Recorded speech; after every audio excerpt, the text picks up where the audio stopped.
والے چپ کر کے نیکی کرتے ہیں، کسی کو بتانا پسند نہیں کرتے۔ اللہ تعالیٰ تمہیں سندھ میں لے جائے، وہاں بھرچوڈی شریف ہے، حافظ محمد صدیق صاحب رحمۃ اللہ علیہ، یہ مرید ہیں ساتھ سوئی شریف کے، سوئی شریف کے۔ میں نے الحمدللہ دونوں مقامات پر فاتحہ پڑھی ہے۔ سوئی شریف کے پیروں نے اجازت دے دی کہ بیٹا اب تم جاؤ، لوگوں کو اللہ اللہ سکھاؤ۔ یہ آ کر بھرچوڈی شریف اپنے گھر میں بیٹھ گئے۔ بڑے سننے والی بات ہے، شاید یہ چیزیں آپ کو کہیں نہ ملیں۔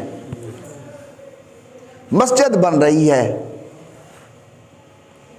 میں نے پڑھا ہے کہ شاید مسجد نبوی کے بعد یہ دوسری مسجد ہے دنیا کے اندر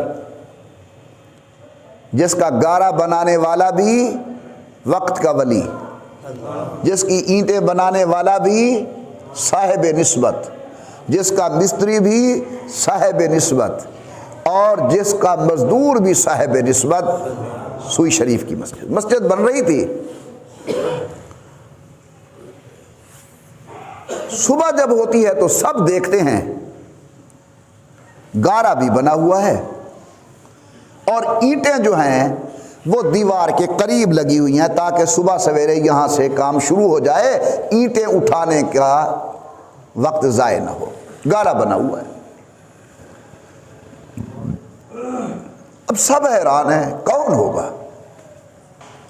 وہاں ایک بڑھیا عورت رہتی تھی، وہ آئی بڑے حضرت کے پاس، سوئی شریف والوں کے پاس۔ انہوں نے کہا ابا یہ کون کر جاتا ہے؟ حضرت نے فرمایا اماں والی چور کو بول، اماں ہی چور کو بول۔ وہ بڑھیا ایک دن دیکھتی رہی، دوسرے دن دیکھتی رہی، تیسرے دن سمجھ گئی کہ یہ چور کون ہے۔ لفظ میں سرائکی میں کہوں گا، پھر اردو میں بھی کہوں گا، کیونکہ لفظ کی لذت اپنی اسی زبان میں ہوتی ہے۔ حضرت حافظ محمد صدیق سے بھرچوڈی شریف والے جو اپنے وقت کے قطب تھے، وہ اپنے چہرے کو چھپا کر رات کو آتے تھے، گارا بھی بنا جاتے تھے اور اینٹیں بھی اٹھا کر رکھ جاتے تھے۔ اب تیسرے دن پہچان گئی اور رکھنے لگی ابا حافظ ہیں؟ وہ عورت نے پوچھے ابا حافظ ہیں یعنی حافظ صاحب ہو؟ حضرت چپ۔ پھر اس نے کہا ابا حافظ ہیں؟ حضرت پھر بھی خاموش۔